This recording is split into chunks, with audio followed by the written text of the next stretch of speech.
Welcome back to Best of the Bad Guys, where we celebrate the best of horror's worst villains. Today, we're celebrating all that corn syrup in the Scream franchise with the top 10 most violent Ghostface moments in no particular order. Let's get right into it, Sydney. It all starts with Casey's boyfriend Steve being horrifically gutted from behind whilst tied to a chair. We mostly only hear the gushy-gushies as the camera focuses on poor Steve's face in agony, but Wes Craven was always a master at horrifying you with sound, going all the way back to 1972's Last House on the Left. There is, however, an unrated cut of the film that features all of Steve's innards flopping out and into the universe. There's emotional violence as well in this scene, considering that as Steve was about to be gutted, his girlfriend was inside the house just a few feet away, flirting with some random midnight caller and telling him that she didn't have a boyfriend. Do you have a boyfriend? No. That's pain, brother. Finally, after a few intense chase scenes around the house, Ghostface catches his prey in the yard outside. Still in motion, Ghostface covers her mouth with one hand and plunges the knife somewhere around her clavicle and shoulder area.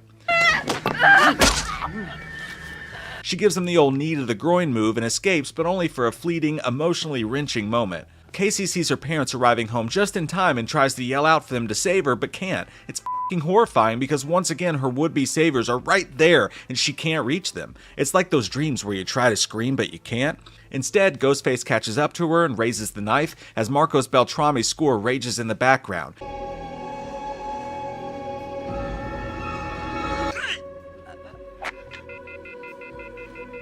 Her parents pick up the phone to call the police and realize they can hear their daughter's death in real time because she's grasping the cordless phone still. When they open their front door and realize their daughter is hanging from a tree in the front yard, her stomach completely gutted.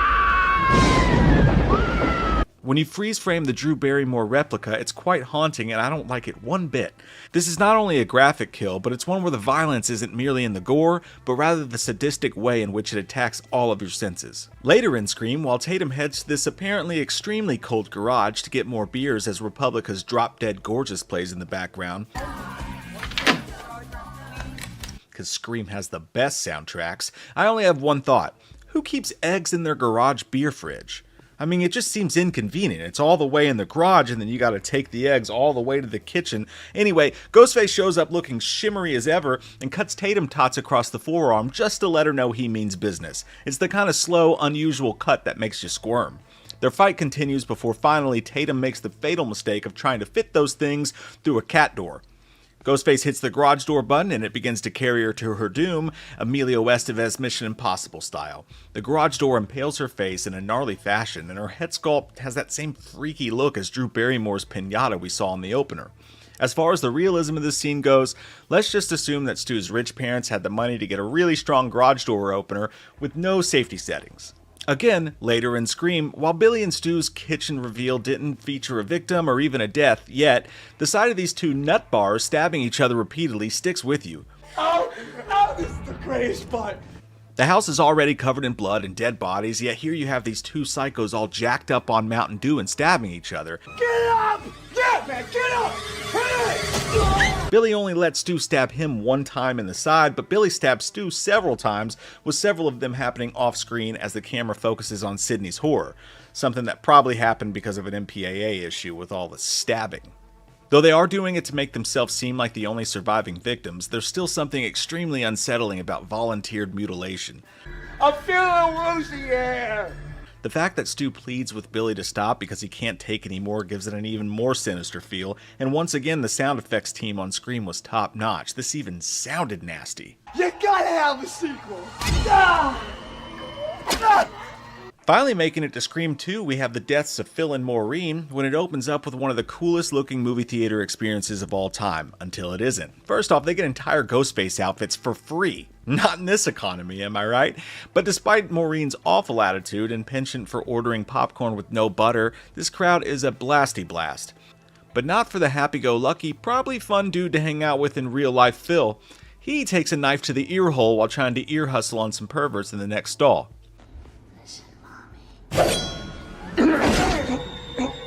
Now, Maureen's death comes in the form of more simple stabby stabs, but it's the fact that she's murdered to death in a room of people wearing her killer's mask that makes her kill feel all the more violent. That and bleeding out of the mouth and several other places while screaming for help on the stage of a theater of folks partying. It's a ballsy Ghostface moment if nothing else. Title drop.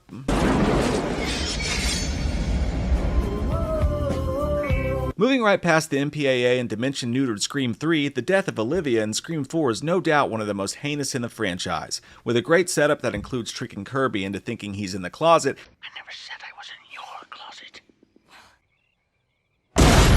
Ghostface bursts out of the closet of Olivia's home directly across the street instead. The others are forced to watch Olivia be carved like a pumpkin from across the street, continuing a haunting trend in this franchise where people often die within arm's reach of safety. I'm not sure what Olivia did to Charlie Walker in their personal lives before this scene took place, but one thing was clear. Ghostface was pissed. He stabs Olivia multiple times and performs multiple wrestling maneuvers from the sweet chin music chest edition to a rope toss to a chokeslam. He then hacks away at poor, hot Olivia so many times that he turns her bedroom into a goddamn Jackson Pollock painting. When Sid finally arrives, Olivia's intestines are splayed all over the bed. While this kill is already gnarly in its own right, even this version was tamer than what Wes Craven filmed in his initial cut. Several scenes of that film had to actually be toned down or deleted in its entirety just to avoid an NC-17 rating. Speaking of which, another Scream 4 kill, Deputy Perkins. There are a litany of knives to the face moments in the Scream franchise, and we like it. In this particular scene, Ghostface quickly impales Deputy Perkins with a knife to the forehead and pushes it all the way up to the handle. What's even more disconcerting is watching him stumble around for moments afterward, brain synapses firing off randomly, and finally... Fuck Bruce Willis. Moving on to Scream 5, Judy is racing home to save her son from Ghostface as he toys with her emotions on the phone. Knowing she will race up to her front door immediately, Ghostface is there waiting in pure daylight and stabs her 7 or 8 times right there in her walkway and in front of the entire neighborhood.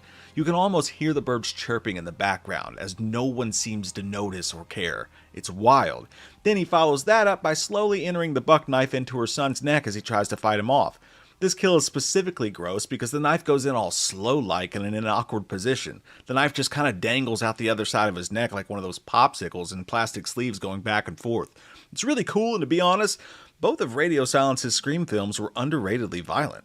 Speaking of those films, however, this next one inflicted violence indeed, not just on Dewey, but on all of us, and specifically me. I get it, you have to have stakes, man, but not Dewey. Not like this. A Ghostface that the franchise claims is Amber surprises Dewey when his attention is taken away by a phone call from Gale. Ghostface stabs him once in the gut, reaches over and connects another Buck 120 knife into his backside before splitting him. You take a knife and you slit him from groin to sternum. From groin to sternum. The pull-up of the knife is long, slow, noisy, and agonizing for everyone as Dewey's blood grossly splashes all over the hospital floor in droves. The Ghostface who stands above him in his final moments is oddly just as tall and strong as Dewey, and it makes you wonder how that was supposed to be Amber. But to be fair, there's no way Charlie Walker or Jill Roberts are doing some of the physical things Ghostface was doing in Scream 4 either. It's just an unfortunate franchise trope. But also, maybe it was Stu. Anyway... Hey, it's called tact, you fuck rag. Speaking of which, of all the ripping and the tearing in Radio Silence's 2 films, it might just be this poor sweet girl who gets it the worst. Not only does Ghostface slam her against the fireplace and stab her seemingly in and around the belly button area, which just sounds so much worse than being stabbed anywhere else in the abdomen, but Ghostface twists the knife while it's fully submerged up in there. There have been scenes in horror that have done this over the years, but there's something extra unsettling about this one. Maybe it's the belly button thing? It's Scream 6, however, and folks can just about survive anything. So she still manages to almost escape and finds herself on a ladder between 2 buildings while Ghostface slams it up and down from behind her like a huge dick-face McGregorton. Though she definitely would have survived had she not spent so much time arguing like the elevator lady from Speed, it's still a heartbreaking death. She begs for her life when she's finally flipped off the ladder and plunges to her death, but not before clinking her face off the side of a steel garbage container first. The results are... well, we can't show them to you here, but it's definitely more definitive than a TV to the head. And finally, regardless of how you felt about the Scream 6 reveal, that family died in the most violent of ways. Jack is stabbed 5 or so times and is completely fine because this is Scream 6, and not only do you have to shoot them in the head, but you have to stab them in the mouth and turn it. Yeesh. Quinn gets off relatively easily with a bullet to the head, but Papa Mulroney gets turned into a fucking pincushion during Sam's Ghostface moment. Despite how you feel about Sam as a character, she might have the best stabbing form of the entire franchise. It's like she was playing whack-a-mole with every piece of body hair on Dermot Mulroney's body here before finishing him off with a knife to the eyeball. 50% chance he lived.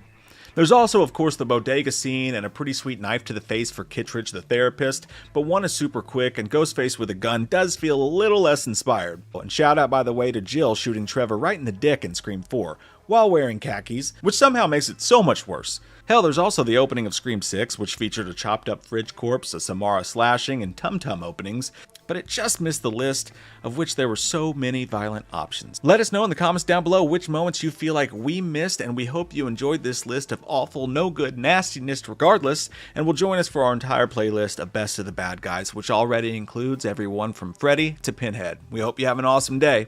Goodbye, Sydney. Thank you for clicking on our video, everybody. If you like what you saw here, please make sure you like the video and subscribe and share with your friends who like this sort of content. JoBlo was created by movie fans for movie fans, and we appreciate your support.